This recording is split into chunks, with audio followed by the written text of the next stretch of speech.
Hi, I'm Katie STABANA and I am part of Reach Derby. I joined as a student almost 7 years ago and I now get to run the student work with my husband Rondell. I'm also an artist. I'm a self-employed sole trader and I run Preserved by Katie. I would class myself as a nature artist, but what I do is more commonly known as floral preservation. So I take flowers from people's weddings and funerals and engagements and birthdays and I preserve them and turn them into art that you get to keep forever. I preserve in latex and I do believe I'm the only person across the globe doing this, which is really exciting.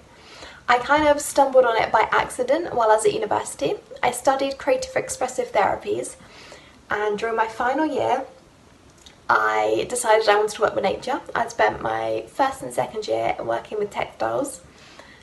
So I started experimenting with loads and loads of different things, and then one day I just happened to leave some latex in a pot with some leaves and yeah, it dried and I really liked how it looked, and my art lecturer encouraged me to push into that and to keep trying more things, and yeah, that's how we ended up here. I ended up making 1,200 of them for my final year project, and they were all on a wall together. And what I wanted for that project was to reflect God and his character and what he does to us. So he takes us when we are dirty and ruined and at the end of everything, and he takes us and he restores beauty and he makes us clean and he makes us back into something beautiful. And that is what I was trying to do. I was taking plants that I was finding on the floor that were dirty and decaying and dying, and I made them back into something beautiful and gave them new life and made them into something precious and valuable. And you know, that's exactly what God does with us. Yeah, so then I left uni and I had a friend get married, and I asked if I could preserve her wedding flowers, and she trusted me and said yes, and that was the first time that I had ever worked with flowers that weren't foraged, that were actually already had meaning, that were already precious. And then I did that for more friends as they got married, and I did that with our own wedding flowers. And it was about that point that I realised that actually this is a feasible kind of business, that people already do this. I had no idea that floral preservation was actually a thing. So yeah, and then so after I left uni I worked in retail for 2 years, and then I got a job in the office at a charity, and I absolutely loved the charity, but I hated having an office job. Admin was not my thing, and I did that for a year, but I knew I couldn't do it any longer. So me and Rondell started discussing what was next for our life and my job, and I decided that I wanted to go back and do my masters, and it was a toss-up between social work and art therapy. We have a massive heart for fostering and adoption, and we really want to do that in our lives, but I also have a passion to work with children as well. So I decided social work and I handed my notice in, and then I changed my mind and decided actually I wanted to do art therapy, but I had already missed the deadline for that year. So me and Rondell decided that I could give art a go for a few months and see what happened, and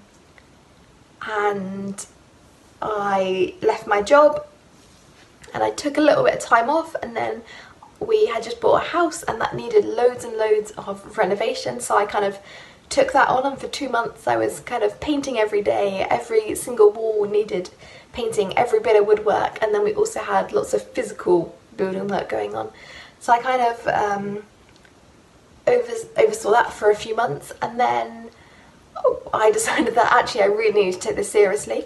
And yeah, here we are a year later. I'm now registered as a sole trader and things are going pretty well. So I just want to share a couple of things that I have experienced and learnt this year and how God has showed up in them. So the first thing I want to talk about is finances. That is absolutely the biggest factor in anyone starting a small business or leaving their job, but it's also the thing that we hate to talk about. So yeah, I'm going to talk about it. So to be completely honest, I left my job without having a business that was bringing money in. And I know that is not feasible for so many people.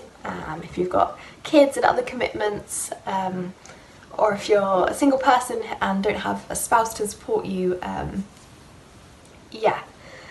So we went from 2 wages to 1 wage, which was really difficult. We did it at the same time as buying a house and our house renovations. So we started this year at 0.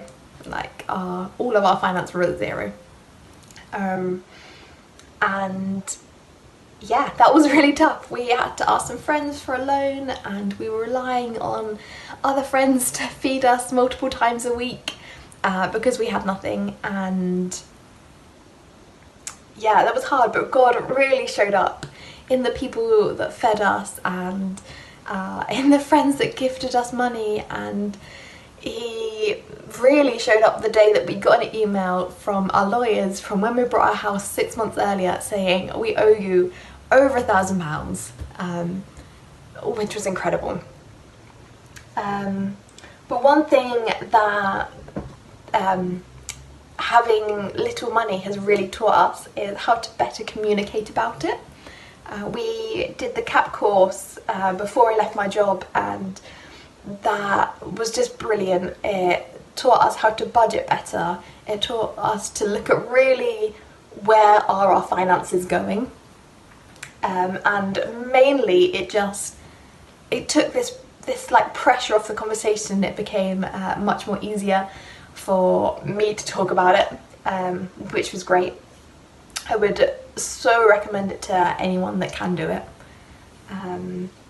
And that's the CAP course, Christians Against Poverty. And then it also, this time really taught us that we needed to work out a better financial model for my business. So to start with, all of my incomings, so all the money that I was taking from my sales went straight back into my business, and that left me feeling like I wasn't contributing to our life, because financially I wasn't, but that was difficult for, I think, the both of us.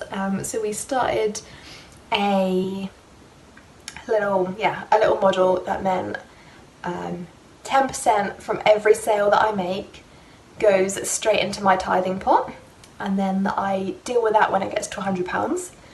And then we have, for the rest of the money, we have a sliding scale.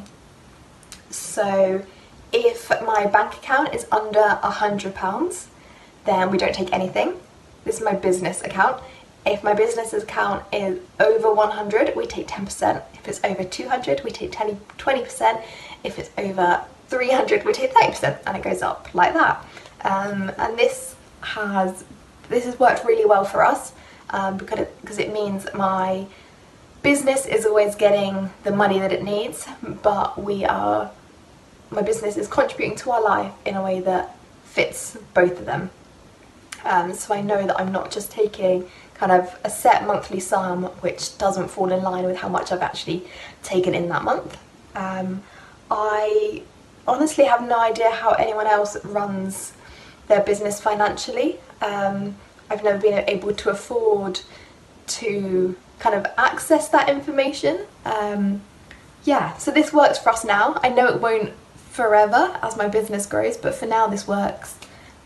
If anyone has any kind of other ideas or better ways to do it, I'd be totally up for hearing that. I want to acknowledge how easy it is to confuse the value of your work and the value of yourself. It's so easy to confuse the value of your work and the value of yourself. Yeah, I know this is really true as an artist. I'm sure it's for lots of small businesses. When you have to start pricing your work and your services, It is so easy to undervalue yourself. You so often don't have anyone to advise you on it, and you're looking at other people's and you don't feel like you're as good as them, so you undervalue your work, and then you kind of project that onto yourself, and yeah, you take that kind of to heart, and that's something that God has been constantly talking to me about this year, that actually, you know, no, you have worth, you have value, you are my masterpiece. Yeah, so I want to acknowledge that, and the kind of in the same way that you can have really good months where you're selling loads of work and you feel really good about yourself, and like you're bossing this and you feel great, and then suddenly the next month you're, you know, not even making half of them sales, and you can feel really down and kind of really take that to heart when it's actually, you know, it has nothing to say about your value. Yeah, that can be really hard, but yeah, God has spoken to me so much this year, and you know, if there are feelings that you're having, really press into Him and hear that He is saying that you have value. One way He has definitely spoken to me about this is through other people. I've had multiple people overpay for their work this year, which has been incredible, and really kind of speaks from the heart of God that actually you are undervaluing yourself, that you're worth more than you think. And yeah, I've had, from the first person that overpaid, I have kind of changed my price point, but I can see actually she was right, that piece of work was worth that, which is amazing. And that's an encouragement for people that are buying from small businesses. Like, if you think they are undervaluing their service or their work and you can afford to overpay, please do, because that speaks to them in a really, really impactful way. And finally, I just really want to encourage you to rest well. Whether you are kind of deciding to do this full time, or you're still kind of running a small business on the side of a full-time job, or while being a mum, or whatever it is, rest is so important, and something that I have found so many times this year.